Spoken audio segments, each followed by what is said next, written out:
Tolak bertemu Galih Ginanjar, King Fahz ucap ini pada Fairuz Arafik. Jangan pernah sebut nama dia. Rupanya luka yang dirasakan King Fahz pada ayah kandungnya Galih Ginanjar belum pulih. Bahkan King Fahz mengaku tak mau bertemu dengan Galih Ginanjar. Bukan hanya itu, putra sambung Sony Septian itu sampai tak mau mendengar nama Galih Ginanjar. Diketahui Galih sewaktu King Fahz masih kecil tak sama sekali memperdulikannya dan sampai ingin tes DNA akhirnya menyesal.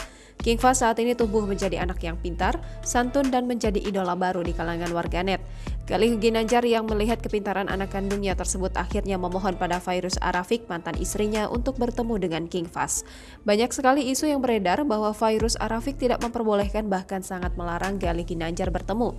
Ternyata yang terjadi adalah Fairuz Arafik tidak pernah melarang hal tersebut. Fairuz Arafik bahkan mengaku bahwa putranya sendiri yang menolak untuk bertemu dengan Galih Ginanjar. Tak hanya menolak tidak ingin bertemu ayah kandungnya, King Fahz juga menolak bila Fairuz Arafik menyebut nama Galih Ginanjar padanya. Melihat perlakuan sang anak, Fairuz pun mencoba memahami keinginan anaknya. Fairuz juga melihat bahwa sang anak dari dulu nampak seperti orang yang sangat tersakiti.